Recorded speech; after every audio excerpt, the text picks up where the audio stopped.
कल यूपी में राज्यसभा की 10 सीटों के लिए मतदान। सुबह 9 बजे से शाम 5 बजे तक वोटिंग। मंगलवार को हुई नतीजों की घोषणा।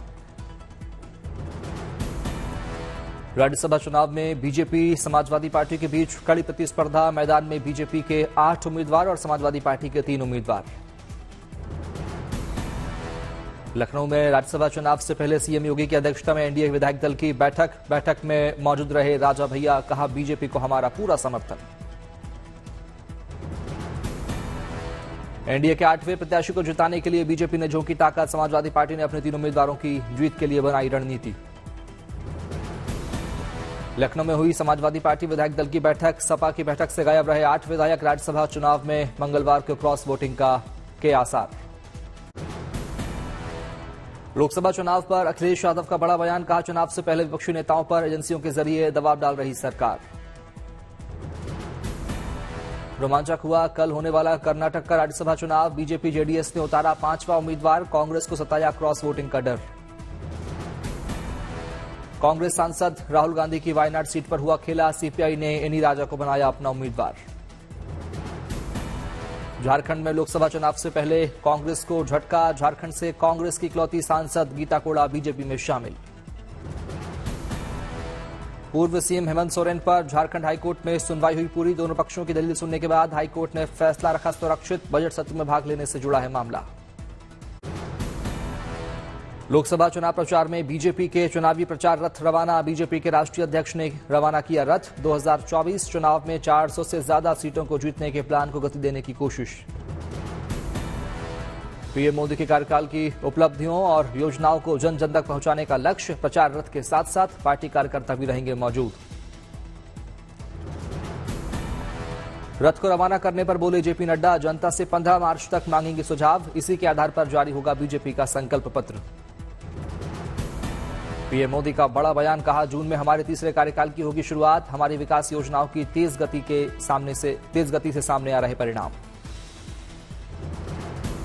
27 से 28 फरवरी को केरल, तमिलनाडु, महाराष्ट्र का दौरा करेंगे पीएम मोदी। 3 राज्यों को पीएम देंगे विकास की सौगात। पीएम मोदी ने रेलवे को दी बड़ी सौगात। 550 से ज्यादा स्टेशनों का होगा कायाकल्प। वीडियो कॉन्फ्रेंसिंग के जरिए पीएम ने रेलवे को दिया 41,000 करोड़ की परियोजनाओं की सौगात। रेलवे के इंफ्रास्ट्रक्चर प्रोजेक्ट का बना इतिहास। पीएम मोदी ने 2000 से ज्यादा रेलवे स्टेशन प्रोजेक्ट की शुरुआत की। रोड ओवरब्रिज, रोड अंडरब्रिज का भी दिया तोहफा। पीएम ने अमृत भारत स्टेशन की रखी आधारशिला। रेलवे स्टेशनों के पुनर्विकास का किया शिलान्यास। बिहार में 22, झारखंड में 14 और यूपी में 2 स्टेशनों का होगा पुनर्विकास। 19,000 करोड़ की आएगी लागत। पीएम मोदी ने वीडियो कॉन्फ्रेंसिंग के जरिए लोगों को किया संबोधित। कहा, आज इन परियोजनाओं से देश के लाखों युवाओं को रोजगार के अवसर मिलेंगे। आज की इन परियोजनाओं से देश के लाखों नौजवानों को रोजगार और स्वरोजगार के नए अवसर मिलेंगे। आज रेलवे का जो ये कायाकल्प हो रहा है, ये उन साथियों को भी लाभ देगा जो स्कूल कॉलेज में पढ़ाई कर रहे हैं। पीएम ने अपने संवाद में रेलवे को बताया राजनीति का शिकार। कहा, दशकों तक रेलवे को हमारे यहां की स्वार्थ भरी राजनीति का शिकार होना पड़ा। पीएम ने रेलवे के घाटे में रहने पर भी चर्चा की। कहा, जिस रेलवे के हमेशा घाटे में रहने का रोना रोड़ा गया, आज वो रेलवे परिवर्तन के सबसे बड़े दौर से गुजर रही। जिस रेलवे के हमेशा घाटे में होने का रोना रोया जाता था, आज वो रेलवे परिवर्तन के सबसे बड़े दौर से गुजर रही है। दिल्ली के भारत मंडपम में भारत टैक्स 2024 का शुभारंभ। पीएम मोदी ने किया उद्घाटन।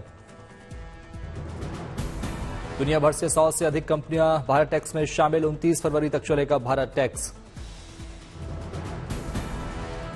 पीएम मोदी ने भारत टैक्स में देखी प्रदर्शनी। सामानों के बारे में ली जानकारी।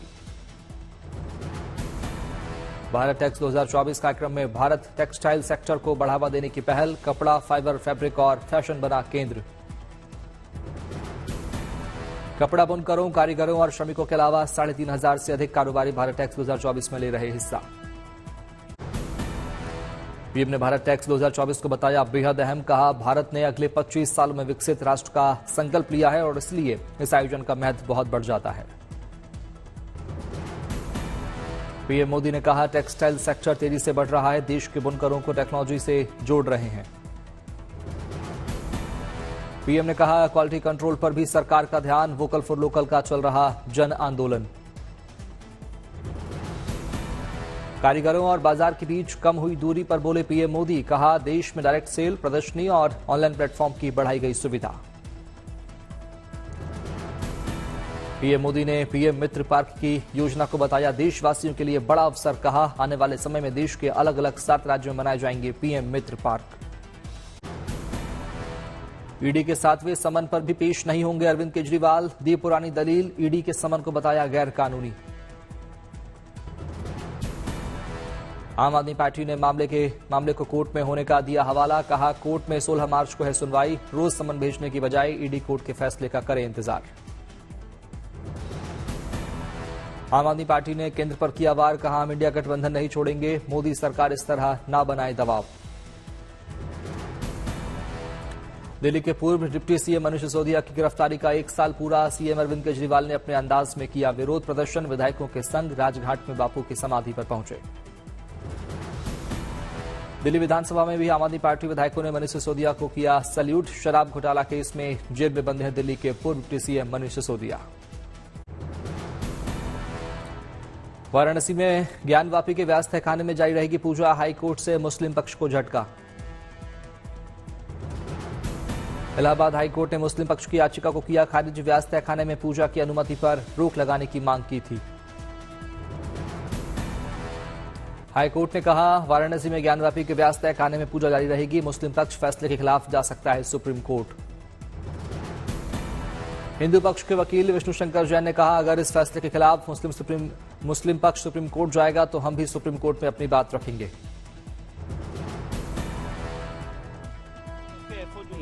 First appeal from order. आज माननीय इलाहाबाद हाईकोर्ट ने जो अंजुमन इंतजामिया की दोनों याचिकाएं थी फर्स्ट अपील फ्रॉम ऑर्डर, जिसमें उन्होंने 17 जनवरी के ऑर्डर को चैलेंज किया था और 31 जनवरी के ऑर्डर को चैलेंज किया था, आज वो दोनों याचिकाएं माननीय इलाहाबाद हाईकोर्ट ने डिसमिस कर दी हैं।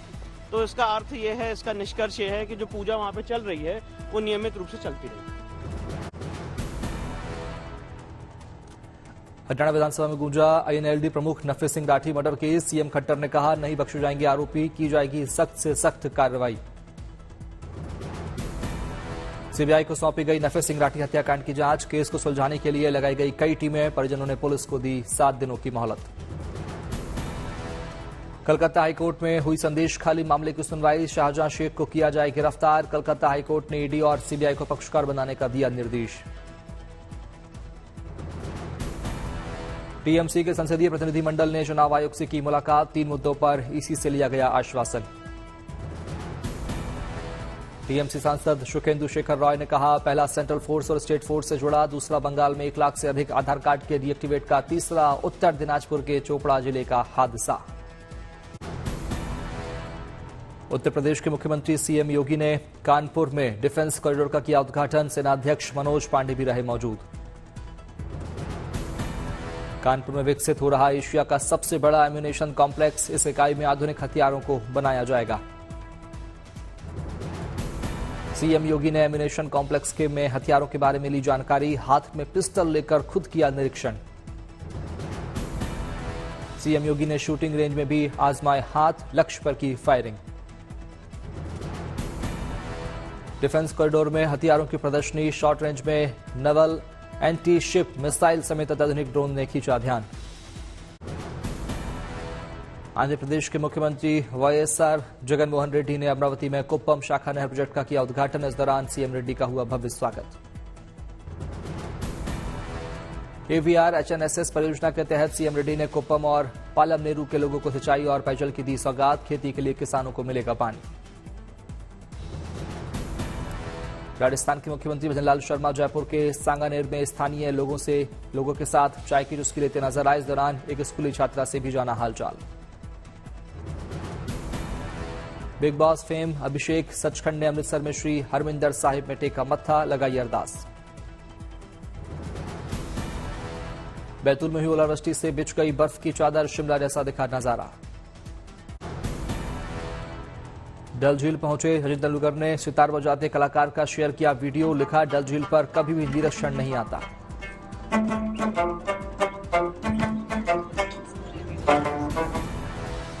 तमिलनाडु के पूर्व सीएम एम करुणानिधि के भव्य स्मारक का उद्घाटन, सीएम स्टालिन ने करुणानिधि की प्रतिमा का किया अनावरण। अरुणाचल प्रदेश में धूमधाम के साथ मनाया गया पारंपरिक त्योहार न्योकुम, खेती से जुड़ा है न्योकुम पर्व।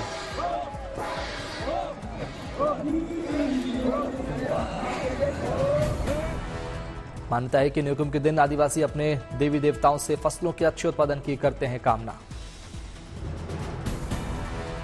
सुकमा पुलिस को मिली बड़ी सफलता, 8 लाख के नामी नक्सली कमांडर ने सुकमा एसपी के सामने किया सरेंडर। कुलगाम के अहरबल में 2 दिवसीय विंटर कार्निवाल का हुआ आयोजन, छात्रों, पर्यटकों और स्थानीय लोगों ने की शिरकत। विंटर कार्निवाल में स्नो क्रिकेट, स्नो वॉलीबॉल के साथ साथ हुई सांस्कृतिक प्रस्तुतियां, प्रतिभागियों को किया गया सम्मानित। विंध्याचल स्थित मां विंध्यवासिनी मंदिर का गर्भगृह होगा स्वर्ण जड़ित, 4 करोड़ की लागत से लगेगा सोना। मां विंध्यवासिनी के एक भक्त ने दान दिया है करोड़ों का सोना, जिला प्रशासन और मंदिर परिषद की बैठक के बाद लिया गया फैसला। बर्फबारी से गुलजार हुई उत्तरकाशी, आसपास के गांवों पर दिखी बर्फ की सफेद चादर, सुंदरता का लुत्फ लेने पहुंचे पर्यटक। सिक्किम में बन रहा पहला रेलवे स्टेशन भारतीय सेना के लिए साबित होगा वरदान, जलपाईगुड़ी से गंगटोक तक का सफर अब 1.5 से 2 घंटे में होगा पूरा। गुरुग्राम रेलवे स्टेशन का 73 साल बाद होगा कायाकल्प, रेलवे स्टेशन पर मिलेगी आधुनिक और विश्व स्तरीय सुविधाएं। अयोध्या में भरतकुंड रेलवे स्टेशन का होगा कायाकल्प, 41 करोड़ का बजट हुआ स्वीकृत।